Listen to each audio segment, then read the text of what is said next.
What's up, people? How you doing? A little, Wendy Williams humor there. Don't pay me no mind. I'm just feeling a little silly today. Welcome once again to my channel, and also, I'm gonna say it again because I said this in my last video that I posted earlier. I want to welcome a new subscriber. I have 55 subscribers now. 55. So I really do hope that you enjoy listening to the stories that I read to you from this book right here, from David Paulides' books, his editions of Missing 411. But this one is A Sobering Coincidence. I'm gonna love this book because I listened to a lot of his interviews on Coast to Coast AM, which I am a coastie, and I hope a lot of you other people out there are, because when he comes up there, it's time to just get freaked out of all the stories that he reads. So a lot of the stories that he's read from this book, I've heard him talk about on Coast to Coast AM. So I will be glad to get a chance to read these stories to you, my viewers, my friends, my YouTubers, my YouTube buddies, and to you too also, KimStar66 and Marlon Thomas. Love you guys.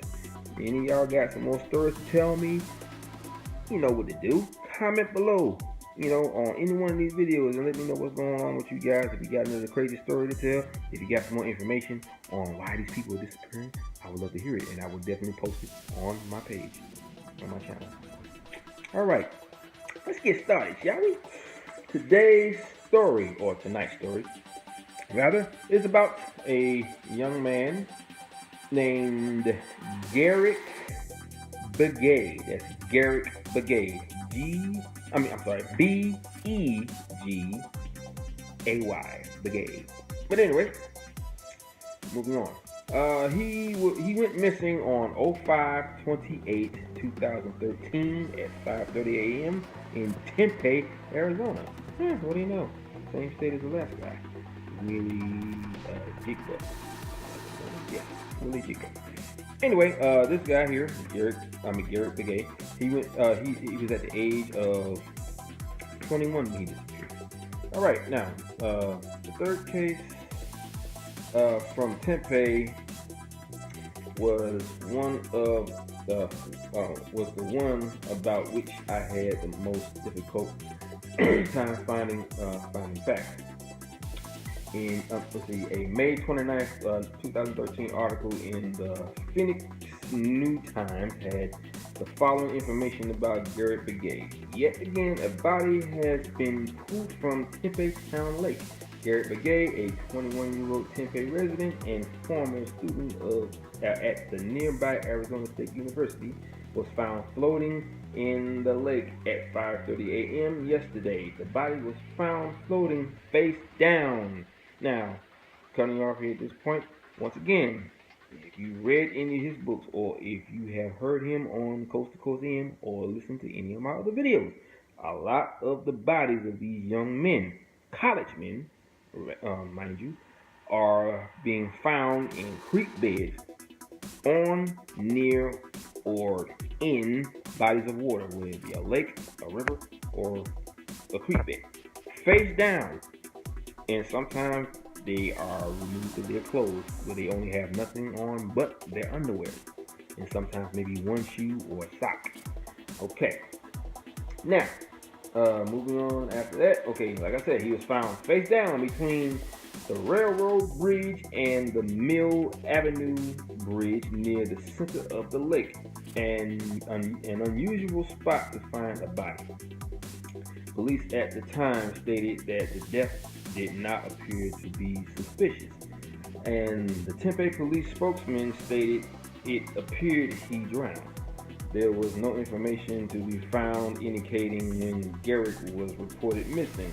One article stated that he lived in Tempe, but there was no school or work history mentioned. I could not locate anything online indicating a confirmation on the cause of death or any toxicology report or reports. One article did state that he was found fully clothed with his wallet in his pocket. Okay, now, 3 young men found in the same lake 28 months apart under suspicious circumstances. There is no other cluster like this anywhere in the western United States. That is quite a coincidence. And indeed it is. Now, let's go back, shall we? Now, as you can see, it says here that this is the third case. I've only read 2 since I got this book yesterday, in the mail. So I've only had a chance to read one other story, and that was the story that I read to you earlier in a previous video, probably about maybe an hour ago, about Willie Jigba, an African-American young man who disappeared in the same area and was found in the same lake. Now, it didn't mention if he was face down or face up, or if he was clothes, or he was fully clothed, and he had his wallet in his pocket. It didn't say all that, but in here it does.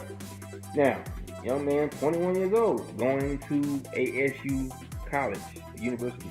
Now, in the last story about Willie Jigba, they said that he was a student at ASU, but he really wasn't. Now, coincidentally, the same university popped up in this story, and probably in the last story too. I gotta make sure I read that just to see if that's what comes up. But there's a lot of similarities between the two, yet they're cookie cutter, they're in sporadic patterns. So who's to say that there's a reason why all this stuff is coming up the way it is? All these similarities, yet they're all different. Okay. Now, also, like I said, he was, all it said was, well, there really wasn't that much to say about him. They just said that he was going to the university and that he was found floating in the lake. It didn't say he had went somewhere and he was with friends and he just walked away. It just said that he was found in the river. There was obviously no information about him. Everything was very sketchy. It just said that there was no information found indicating, anything about him being missing. So they didn't get the information of where he was prior to that. They just know that they found him. David just knew that they found him in the river. So could he have been at a bar? Who knows? Could he have been at school or at a party or at a friend's house and he just decided to walk away and walk home? Now, they didn't say they found anything on him. They just said that his wallet was in his pocket. Now, was there any money in the wallet? I don't know, because I would think that if you were going to rob someone and then kill them so they won't tell them, I would think they would take the wallet as well as the money, but they left the wallet in the pocket. So how is it that he is? So it can't be a robbery. It can't be a robbery because, first of all, if you're going to rob somebody and you're going to ask for his money, he's going to take the money from you. So you're going to pull it out, get it out your wallet, and hand it to him. I would think that you wouldn't even have time to put it back in your pocket unless he led you on to believe that you were going to walk away. So you put the wallet in your pocket. He probably was asking for some money, maybe. Made it look like he was, poor, or he didn't have enough money to go get something. So he asked for some money. He gives it to him. He puts the wallet back in his pocket. He walks away. Then all of a sudden, bam! He knocks him out and he ends up in the river. Now the problem is there's no evidence indicating that he was knocked out by a blunt force object. Okay, and, he said there was no autopsy report or toxicology report, so he can't get the evidence on how he was killed. Now, anytime you see something like this happen, where they don't want to divulge information about the case as far as evidence dealing with how he died, this has got to be one of those weird cases that they don't want to never talk about because it's just too weird even for them, especially if they can't figure it out. I mean, a coroner would sit there all day and try to figure out how this man died. There's no indication that he was killed or murdered or drowned. All you have is a lifeless corpse lying in the water or lying on the ground in the creek bed somewhere. It makes no sense whatsoever. You got all these bodies coming up in the water that have no cause of death. That means they weren't hit by a blunt force object. They weren't shot and killed by a gun. They weren't stabbed to death by a knife. They weren't injected with some sort of chemical that would basically kill them within maybe an hour or so if it rushes through the body, like how they do with the lethal injection in prison or something like that. None of that has ever come up in this case. But mainly because, like I said, he could never get the autopsy report or the toxicology report. Now, that alone seems very suspicious to me. Why would the coroner's office, let alone the police department, hold that information if you're trying to help solve the case as to why this man turned up dead in the river, or in the lake, or rather? It just makes no sense, because if you're trying to find out what happened to him, why are you keeping it a big secret? You should have all hands on deck at this point. I'm talking everybody from all over who wants to be involved in this case, who is going to help the families understand. Excuse me, what happened to this young man? I mean, he was 21 years old. His life barely got started, and yet he's dead. Okay, the man is dead. He's 21 years old. You know, he just became a man, literally by his age. Just became a man fully. 21 years old, out on his own, doing his own thing. Yeah, he ends up dead under mysterious circumstances. Nobody knows what happened. The coroner's office don't want to. We got any information about what happened to him. They don't know where he was prior to him dying. They don't know what happened to him as far as who he was dealing with in order for him to end up dead. They didn't, there's no evidence to say where he was going from point A to, where he was at first, and then where and somewhere in between where he was and where he ended up at. There's no evidence that links that time frame together. And that is the most creepiest part of all these cases. Not with that big blank gap between point A and point B. That's the scariest part, because you can't tell what happened to him. You don't know what happened to him, and you probably never will find out, because these people don't want to tell you about it. Their family, of all things. You don't want to tell the family what happened. Why would you keep that from them, especially the autopsy report or the toxicology report, which will basically give you a rundown, of what happened to your son, or what happened to your brother or sister or best friend or whatever, uncle. It doesn't matter. But the fact that you want to hold that information from the families, just like with the National Park Service, every time somebody disappears in their park, you think they want to divulge what happened to them? They always try to say, "Oh, we don't keep that information about missing people in our parks." And you're like, why? Well, because we don't. We don't have time, we don't have the people, whatever. But I'm just saying, why would you want to do that? It makes no sense. We got families that go to this park who lost a child, 2 years old most of the time. A lot of 2-year-olds disappear in those parks because they know that whoever be taking these children know that they're the easiest target, because they're young, they can't talk back, they can't fight back. So all you gotta do is grab them and take them where you want to go. The problem is, what is taking these children? That's right, I said what. I didn't say who. It ain't no who. And if it is a who, it ain't no who that lives here on this planet, or on this dimension, or this realm, or whatever you want to call it. Okay, because this is some next level shit. I'm telling you, I don't care what anybody says. Facts may tell you what happened to the person, but it ain't telling you who did it. There is a big gap between who, what, where, when, why, and how. The only thing you got is why. The only thing you got is how, like what, and that's it. That's all you got out of all that. Who, what, where, when, why. All you got is what. And the what would be what happened to them. And the evidence tells you what happened. They were killed. That's all you know, is that they were killed. Just think about it. Let's go back to Henry McCabe. I mentioned this in my last video. Henry McCabe is a perfect example. The only thing that you get from that is the voicemail. The voicemail was very creepy because he calls, you don't pick up. The voicemail comes in as he's going through all this pain. Whatever he was going to tell his wife, he never got a chance to do it, because whatever was there with him was killing him, or making him go through some severe pain, to where he was moaning and groaning, through the receiver of the cell phone. Then all of a sudden you hear a very mysterious, strange, and scary growl that came out of nowhere. And animal experts could tell you exactly what animal that was, whether it be a mountain lion or some escaped panther that escaped from the zoo, or some large cat-like animal that got away from an area and has been roaming through the countryside for like days and somehow got in that area. Who knows? But they don't know what animal that growl came from. It could be two things. X out your typical earthly animals like lions, tigers, and bears. Oh my. Yeah. Anyway, so eliminate all that. What else you got? You got all your mythical creatures that everyone thinks is fake or they don't believe in. Okay, you got Bigfoot. Okay, Bigfoot. Then you have werewolves. These are the two main creatures that actually growl that we know of.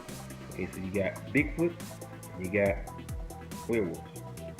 Big upright dogs, who make crazy noises. I don't know what kind of noises they make. All I know is that whatever this creature was, it was growling. And then you get this voice in the background behind the growl that says stop it. Whatever that thing was to stop. Here's the crazy part. Whatever that animal was able to do, it was able to cause severe pain in the human body. But how? There was no evidence of him being touched or tortured. Hence the fact he was moaning and groaning in pain. So somehow I'm thinking that this creature has some type of mental ability to cause severe pain in the body without even laying one hand or paw on this man, Henry McCabe. So when they found the body, all they found was the body. They didn't find no indication that he was being tortured. They didn't find no indication that he was being ripped apart. They didn't find no indication that he was being disemboweled or anything that would cause severe pain. It sounded like it was coming from his coming from his stomach area, or maybe his whole body was in pain. It was able to inflict some type of pain that was causing him to die from it. It was probably so much trauma to his body that he couldn't take it no more. He died. Now, what they was able to do to him to make him go through that kind of pain, I don't know, because there was no evidence whatsoever to state that he was killed in that manner. I'm just saying. Now, as far as this man right here, the new guy that I'm reading about, there's really not too much for me to say about that because there was no evidence or indication telling you where he was going.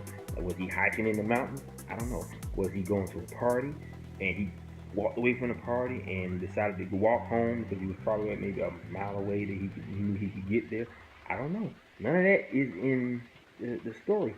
And none of that is in the evidence because they're keeping the evidence from you. So obviously there was something weird going on here that they don't want you to know about, not even the family, because they figure, okay, well, we don't need to tell them because it's just too weird. No, they're not going to believe it anyway. It takes logical thinking to say stuff like that. So when you go outside the realm of logical thinking, what else do you have? You have the paranormal and the unknown. To me, the unknown is what it is. It is meant to be unknown, so we're not meant to find out what it was. Hence, the fact is the reason why we have 411 unsolved cases in these books. Obviously, we're not supposed to know what is going on. And whoever this is knows that. That's why it does what it does. And it does it well. I'm talking about like hundreds of years, decades even, of these unsolved cases of people just vanishing without any evidence whatsoever to find out what they're doing this. And like I said, they're clever enough to give you enough evidence to state that the person was killed, but it's never going to tell you how, and they're never going to let you know who did it. They don't want to be found out, obviously. So they do these things knowing that they can, and knowing that our brains can't fathom why and how and who these people are that's doing this. That's the part that scares me the most. These people or things or whatever you want to call them are unstoppable. They're unstoppable, and they use our own Earth's history against us.